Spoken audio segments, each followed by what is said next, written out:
Hello everyone, ನಮಸ್ಕಾರ ಎಲ್ರಿಗೂ. Welcome back to my channel. ನಾನು ನಿಮ್ಮ ನಾಗು. ಇವತ್ತು ನಾನು ಈ ವಿಡಿಯೋದಲ್ಲಿ RRB ಕ್ಲರ್ಕ್ ಪ್ರಿಲಿಮ್ಸ್ ನನ್ನ ಶಿಫ್ಟ್ ಬಗ್ಗೆ ಮಾತಾಡ್ತಿದ್ದೀನಿ. ನನ್ನ ಶಿಫ್ಟ್ ಬಂದು 13 ಡಿಸೆಂಬರ್, ಅಂದರೆ ಇವತ್ತು 2ನೇ ಶಿಫ್ಟ್ ಆಗಿತ್ತು. ಈ ಶಿಫ್ಟಲ್ಲಿ ರೀಸನಿಂಗಲ್ಲಿ ಏನೇನು ಕೇಳಿದರು ಆ್ಯಂಡ್ ಹಾಗೆ ಕ್ವಾಂಟ್ಸಲ್ಲಿ ಏನು ಕೇಳಿದರು ಆ್ಯಂಡ್ ನನ್ನ ಅಟೆಂಪ್ಟ್ಸ್ ಎಷ್ಟು ಅನ್ನೋದ್ರ ಬಗ್ಗೆ ಈ ವಿಡಿಯೋದಲ್ಲಿ ನಾನು ಮಾತಾಡ್ತೀನಿ. ಫಸ್ಟು ರೀಸನಿಂಗಲ್ಲಿ ನೋಡೋದಾದರೆ ಸೀಟಿಂಗ್ ಅರೇಂಜ್ಮೆಂಟಲ್ಲಿ ಅನ್ಸರ್ಟೈನ್ ಒಂದಿತ್ತು ಆ್ಯಂಡ್ ಹಾಗೆ ಸ್ಕ್ವೇರ್ದಿತ್ತು. ಪಜಲ್ಸ್ ನೋಡೋದಾದ್ರೆ ಡೇ ಬೇಸ್ಡ್ ಒಂದಿತ್ತು ಅಂಡ್ ಫ್ಲೋರ್ ಬೇಸ್ಡ್ ಇತ್ತು. ಫ್ಲೋರ್ ಹೇಗೆ ಅಂತ ಹೇಳಿದ್ರೆ 2 ಫ್ಲಾಟ್ಸ್, 3 ಫ್ಲೋರು, 6 ಪೀಪಲ್ದು. ಅದಾದ್ಮೇಲೆ ಲೆಟರ್ ಬೇಸ್ಡ್ ಸೀರೀಸ್ ಇತ್ತು, ನಂಬರ್ ಮತ್ತೆ ಸಿಂಬಲ್ ಬೇಸ್ಡ್ ಸೀರೀಸ್ ಇತ್ತು, ಸಿಲಾಲಿಸಮ್ ಇತ್ತು, ಬ್ಲಡ್ ರಿಲೇಷನ್ ಇತ್ತು, ಇನ್ಇಕ್ವಾಲಿಟೀಸ್ ಇತ್ತು. ಅದಾದ್ಮೇಲೆ ಮಿಸಲೇನಿಯಸ್ ಅಲ್ಲಿ ನೋಡೋದಾದ್ರೆ ಒಂದು ವರ್ಡ್ ಪೇರ್ ಕೇಳಿದ್ರು, ಇನ್ನೊಂದು ಮೀನಿಂಗ್ಫುಲ್ ವರ್ಡ್ಸ್ ಇತ್ತು, ಇನ್ನೊಂದು ನಂಬರ್ ಬೇಸ್ಡ್ ಕ್ವಶನ್ ಇತ್ತು. ಇದರಲ್ಲಿ ಅನ್ಸರ್ಟೈನ್ ನನಗೆ ನೆನಪಿರೋ ಪ್ರಕಾರ 17 ಮೆಂಬರ್ಸ್ ಇದ್ದಿದ್ದು. ಅದು ಬಿಟ್ಟು ಬೇರೆ ಇನ್ಯಾವುದೂ ನೆನಪಿಲ್ಲ. ನಾನೇನು ಮಾಡಿದ್ದೀನಿ, ಮೀನಿಂಗ್ಫುಲ್ ವರ್ಡು ಕೊನೆಯಲ್ಲಿ ಮಾಡೋಣ ಸುಮ್ಮನೆ ಅಂತ ಇಟ್ಕೊಂಡಿದ್ದೆ. ಇದು ಮತ್ತೆ number and symbol base series. ಯಾಕಂತ ಹೇಳಿದ್ರೆ ಯೂಶ್ವಲಿ ತಪ್ಪಾಗ್ತಿದ್ದಿದ್ದು ಇದರಲ್ಲೇನೆ. ಅದಾದಮೇಲೆ ನಾನು ಸ್ಟಾರ್ಟಿಂಗ್ ಸಿಲೋಲಿಸಮು ಏನೇನಿದೆ ಮಿಕ್ಕಿದೆಲ್ಲ ಬಂದೆ. ಇನ್ನೂ ನನಗೆ 6 ಮಿನಿಟ್ಸ್ ಉಳಿದಿತ್ತು. ಅವಾಗ ಏನು ಮಾಡಿದೆ, ನಾನು ನಂಬರ್ ಆ್ಯಂಡ್ ಸಿಂಬಲ್ ಸೀರೀಸ್ಗೆ ಹೋದೆ. ನಂಬರ್ ಆ್ಯಂಡ್ ಸಿಂಬಲ್ ಸೀರೀಸ್ ಮಾಡಿದೆ, ನೀಟಾಗಿ ನೋಡ್ಕೊಂಡು ಮಾಡಿದೆ.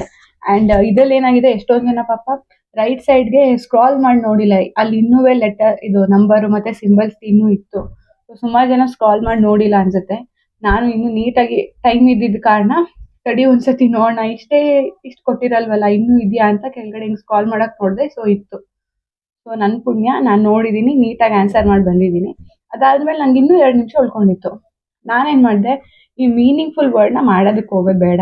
ನಂಗೆ ಪ್ರತಿ ಸತಿ ಹಿಂಗೆ ಅಲ್ವಾ, ಕೆಲವೊಂದು ವರ್ಡಲ್ಲಿ ಏನಾಗುತ್ತೆ, ಕೆಲವೊಂದು ಲೆಟರಲ್ಲಿ ಇನ್ನೂ ವರ್ಡ್ಸು ಆಗೋ ಚಾನ್ಸಸ್ ಇರುತ್ತೆ. ಆ ಮೂಮೆಂಟಲ್ಲಿ ಎಕ್ಸಾಮ್ ಬರೆಯೋ ಮೂಮೆಂಟಲ್ಲಿ ನಮಗೆ ನೆನಪಾಗಿರಲ್ಲ. ಇದು ಹಂಗೆ ಆಯಿತು. 2 ನಿಮಿಷದಲ್ಲಿ ಯೋಚನೆ ಮಾಡಿದೆ. ನನಗೆ ಪಿಯೋನ್ ಬಿಟ್ಬಿಟ್ಟು ಓಪನ್ ಆಗುತ್ತೆ ಅನ್ನೋದು ನನಗೆ ತಲೆಯಲ್ಲೇ ಉಳಿಲಿಲ್ಲ.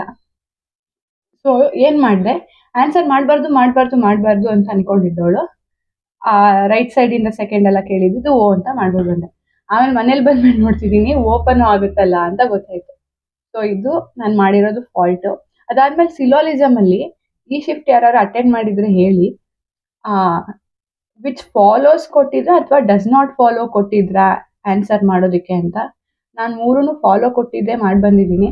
ನನಗೆ ನಾನು ಕ್ವಶನ್ ನೋಡೋದಕ್ಕೆ ಹೋಗ್ಲಿಲ್ಲ, ಈ ಕಡೆ ಏನು ಓದೋಕ್ಕೆ ಹೋಗ್ಲಿಲ್ಲ. ನಾನು ಲಾಸ್ಟ್ ಟೈಮ್ ಅನ್ಕೊಂಡಿದ್ದೆ ಸಿಲಾಲಿಸಮ್ ಕೊಟ್ಟಾಗ ಫಸ್ಟ್ ನೋಡಬೇಕು ಫಾಲೋ ಕೊಟ್ಟಿದ್ದಾರಾ ಇಲ್ಲ ಡಸ್ ನಾಟ್ ಫಾಲೋ ಕೊಟ್ಟಿದ್ದಾರಾ ಅಂತ. ಮತ್ತೆ ಈ ಸತಿ ಎಕ್ಸಾಮಿಗೆ ಬಂದಾಗ ಮರೆತು ಡೈರೆಕ್ಟ್ ಕ್ವಶನ್ಗೆ ಹೋದೆ. ಸೊ ಈ ಶಿಫ್ಟ್ ಯಾರು ಅಟೆಂಡ್ ಮಾಡಿರೋ ವಿಡಿಯೋ ನೋಡ್ತಿದ್ರೆ ನೀವು ನೋಡಿರ್ತೀರಾ ಅಲ್ಲ, ಫಾಲೋ ಕೊಟ್ಟಿದ್ರ ಡಸ್ ನಾಟ್ ಫಾಲೋ ಕೊಟ್ಟಿದ್ರ ಅಂತ. ಸೊ ಅದು ನನಗೆ ಕಮೆಂಟಲ್ಲಿ ತಿಳಿಸಿ. ಓವರ್ ಆಲ್ ನಾನು 40 ಅಟೆಂಡ್ ಮಾಡಿ ಬಂದಿದ್ದೀನಿ. ಅದರಲ್ಲಿ ಮೀನಿಂಗ್ಫುಲ್ ವರ್ಡ್ ಒಂದು ತಪ್ಪು ಅಂತ ಗೊತ್ತು. ಇನ್ನೊಂದು ಭಯ ಆಗ್ತಿರೋದು ಈ ಸಿಲಾಲಿಸಮ್ದು. ಅದು ಬಿಟ್ಟರೆ ಮಿಕ್ಕಿದೆಲ್ಲ ಕರೆಕ್ಟಾಗಿ ಯೋಚನೆ ಮಾಡಿ ನೀಟಾಗಿಯೇ ಮಾಡಿದ್ದೀನಿ. ಸೊ 40 ಅಟೆಂಡ್ ಮಾಡ್ಬಿಟ್ಟು ಬಂದಿದ್ದೀನಿ ರೀಸನಿಂಗಲ್ಲಿ ನಾನು. ಇನ್ನು ಕ್ವಾಂಟ್ಸ್ಗೆ ಬರೋದಾದರೆ ಸಿಂಪ್ಲಿಫಿಕೇಶನ್ 15 ಇತ್ತು, ನಂಬರ್ ಸೀರೀಸ್ ಮಿಸ್ಸಿಂಗ್ ನಂಬರ್ 5 ಇತ್ತು, ಆ್ಯಂಡ್ ಡೇಟಾ ಇಂಟರ್ಪ್ರಿಟೇಷನ್ ಲೈನ್ದೊಂದಿತ್ತು, ಟೇಬಲ್ದೊಂದಿತ್ತು. ಸೊ ಟೋಟಲ್ ಅದು 2 ಕೊಟ್ಟಿದ್ರು, 10 ಮಾರ್ಕ್ಸು. ಇನ್ನು ಅರ್ಥಮೆಟಿಕ್ 10. ಇದರಲ್ಲಿ ನನಗೇನಾಗಿದೆ ಅಂತ ಅನಿಸ್ತು ಅಂತಂದರೆ, DI ಲೆಂದಿನೇ ಇತ್ತು. ಈಗ ಏನು ABC ಇದು ನಮಗೆ ಡೇಟಾ ಕೊಟ್ಟಿದ್ದಾರೆ ಅಂದರೆ ಡಿ ಬಗ್ಗೆ ಜಾಸ್ತಿ ಕೇಳಿರೋದು. ಅದಾದಮೇಲೆ ಇನ್ನೊಂದು ಲೈನಲ್ಲಿ ABCDE ಕೊಟ್ಟಿದ್ರು, F ಬಗ್ಗೆ ಕೇಳಿದ್ದಾರೆ. F ಬಗ್ಗೆ ಕೇಳಿ A ಮತ್ತು ಸಮಥಿಂಗ್ B ಇದು ಆ್ಯಡ್ ಮಾಡಿದ್ರೆ ಅದರದ್ದು 50% F ಬರುತ್ತೆ ಅಂತ ಕೇಳಿ Fದು ಇದು ರೇಷಿಯೋ ಕೇಳಿದ್ದಾರೆ. ಸೊ ಈ ಥರ ಒಂಚೂರು ಲೆಂತಿನೇ ಇತ್ತು ಅಂತ ನನಗನ್ನಿಸ್ತು DI. ಅದಾದಮೇಲೆ ನಾನು ಫಸ್ಟು DI ಮಾಡಿದೆ ಒಂದು, ಆಮೇಲೆ ಸಿಂಪ್ಲಿಫಿಕೇಶನ್ಗೆ ಹೋದೆ. ಸಿಂಪ್ಲಿಫಿಕೇಶನಿಂದ ಮತ್ತೆ ಇನ್ನೊಂದು DI ಮಾಡಿದೆ. ಇನ್ನೊಂದು DI ಮಾಡಿದ್ಮೇಲೆ ನಂಬರ್ ಸೀರೀಸ್ಗೆ ಅಂತ ಹೋದೆ. ನಾನು ಯೂಶ್ವಲಿ ನಂಬರ್ ಸೀರೀಸಲ್ಲೇ ನಾನು ಟೈಮ್ ವೇಸ್ಟ್ ಮಾಡೋದು. ಏನು ಮಾಡಿದೆ ಅದನ್ನು ಮಾಡೋಕ್ಕೆ ಹೋಗಲಿಲ್ಲ. ಒಂದು 3-4 ಈ ಥರ ಅರ್ಥಮೆಟಿಕ್ ಮಾಡಿದ್ಮೇಲೆ ಮತ್ತು ನಂಬರ್ ಸೀರೀಸಿಗೆ ಬಂದು ಅಲ್ಲಿ 2-3 ಮಾಡಿದೆ ಅಷ್ಟೇ, ಫುಲ್ ಮಾಡಲಿಲ್ಲ ನಾನು. ಓವರ್ ಆಲ್ ನಂದು ಕ್ವಾಂಟ್ಸಲ್ಲಿ 27 ಅಟೆಂಪ್ಟ್ಸ್ ಆಗಿದೆ. ಬಟ್ ನನಗೆ ಯಾವ್ದ್ಯಾವ್ದ್ರಲ್ಲಿ ಎಷ್ಟು ಮಾಡಿದ್ದೀನಿ ನನಗೆ ನೆನಪಿಲ್ಲ. ನಾನು ಸಿಂಪ್ಲಿಫಿಕೇಶನು ಫುಲ್ ಮಾಡಿಲ್ಲ, ನಂಬರ್ ಸೀರೀಸು ಫುಲ್ ಮಾಡಿಲ್ಲ. ಸೊ ಈ ಥರ ಮಧ್ಯ ಇದು ಯಾಕೋ ಟ್ರಿಕ್ ಇದೆ. ಇದ್ರ ಬದಲು ನಾನು ಅರ್ಥಮೆಟಿಕ್ಕೇ ಮಾಡ್ಬೋದು ಅಂತ ಅನ್ನಿಸ್ತು ಅಂತ ಹೇಳೋ ಟೈಮಲ್ಲಿ ಅದನ್ನು ನಾನು ಸ್ಕಿಪ್ ಮಾಡ್ಕೊಂಡ್ಬಂದೆ. ಈ ಅರ್ಥಮೆಟಿಕಲ್ಲೂ ಏನಾಯಿತು, ನಾನು ಆವ್ರೇಜ್ದು ಕೊಟ್ಟಿದ್ರು ಒಂದು 5 ಪೀಪಲ್ 70 ಇರುತ್ತೆ, ಇದರಲ್ಲಿ ಒಬ್ಬನ್ ತೆಗ್ದಾಗ 65 ಈ ಥರ ಏನೋ ಆಗುತ್ತೆ ಅನ್ನೋದು ಕೊಟ್ಟಿದ್ರು. ಅದನ್ನ ಮಾಡಿ ಅದಾದ್ಮೇಲೆ ಇನ್ನೊಂದು ಸಿಂಪ್ಲಿಫಿಕೇಶನ್ ಮಾಡೋದಕ್ಕೆ ಅಂತ ಹೋದೆ. ಇದು ಮಾಡಿ 30% ಈ ಥರ 15% ಸ್ಯಾಲ್ರಿ ರಿಲೇಟೆಡ್ ಏನೋ ಕೇಳಿದ್ರು. ಆ ಕ್ವಶನ್ ಹಿಂಗೆ ಹೋಗ್ಬಿಟ್ಟು ಹಿಂಗೆ ಕ್ವಶನ್ ಓದ್ತಿದ್ದೀನಿ, ಅಷ್ಟರಲ್ಲಿ ಸಬ್ಮಿಟ್ ಆಗೋಯ್ತು. ಸೊ ನಾನು ಟೈಮ್ ವೇಸ್ಟ್ ಎಲ್ಲಿ ಮಾಡಿದ್ದೀನಿ ಅಂದರೆ, ಒಂದು ಕ್ವಶನ್ ಒಂದೆರಡು ಕ್ವಶನ್ DIL ನಾನು ಟೈಮ್ ವೇಸ್ಟ್ ಮಾಡಿದ್ದೀನಿ. ಅಲ್ಲಿ ಟೈಮ್ ವೇಸ್ಟ್ ಮಾಡ್ದೇನೆ ನಂಬರ್ ಸೀರೀಸು. ಈ ನಂಬರ್ ಸೀರೀಸಲ್ಲಿ ಏನಾಗುತ್ತೆ ಅಂತ ಹೇಳಿದ್ರೆ, ಏನಕ್ಕೆ ನಂಗೆ ಬರ್ತಿಲ್ಲ ತಡಿ ಟ್ರೈ ಮಾಡೋಣ ಅನ್ನೋದು ಒಂಥರ ಬಂದ್ಬಿಡುತ್ತೆ. ಟೈಮ್ ವೇಸ್ಟ್ ಆಗ್ತಿದೆ ಅಂತ ಗೊತ್ತಿದ್ರು ಅದನ್ನ ಮಾಡ್ಕೊಂಡು ಕೂತಿರ್ತೀವಿ. ಸೊ ಈ ಥರ ಒಂದು ಇಲ್ಲ 2 ನಿಮಿಷ ಈ ಥರ ವೇಸ್ಟ್ ಆಯಿತು. ಸೊ ಅದನ್ನ ನಾನು ವೇಸ್ಟ್ ಮಾಡದೆ ಹೋಗಿದ್ರೆ ಇಲ್ಲೊಂದು 2-3 ಅರ್ಥಮೆಟಿಕ್ ಜಾಸ್ತಿ ಮಾಡ್ಬೋದಿತ್ತು ನಾನು. ಸೊ ಇಲ್ಲಿ ನಂದು ಅರ್ಥಮೆಟಿಕ್ ಎಷ್ಟಾಯಿತು ಅಂತ ಕರೆಕ್ಟಾಗಿ ಗೊತ್ತಿಲ್ಲ. ಓವರಾಲ್ ನಂದು 27 ಅಟೆಂಪ್ಟ್ಸ್ ಆಗಿದೆ. ಓಕೆ, ನಾನು ಅಟ್ಲೀಸ್ಟ್ 30 ಮಾಡ್ಬಿಟ್ಟು ಬರಬೇಕು ಅಂತ ಅನ್ಕೊಂಡಿದ್ದೆ, ಬಟ್ ಆಗಲಿಲ್ಲ. ಏನು ಮಾಡೋಕ್ಕಾಗಲ್ಲ. ನಂದು 2 ಸೇರಿಸಿ 67 ಆಗಿದೆ. ನನ್ಗನ್ಸೋ ಪ್ರಕಾರ ಕ್ವಾಂಟ್ಸಲ್ಲಿ ತಪ್ಪು ಮಾಡಿರಲ್ಲ. ರೀಸ್ನಿಂಗಲ್ಲಿ ತಪ್ಪಾಗಿದ್ರೆ ನೋಡ್ಬೇಕು ಈ ಸತಿ ಕಟ್ ಆಫ್ ಹೇಗೋಗುತ್ತೆ ಅಂತ. ತಪ್ಪಾಗಿದ್ರೆ ಕಮ್ಮಿನೇ ಆಗುತ್ತೆ ಇನ್ನೂ ಸ್ಕೋರುವೆ.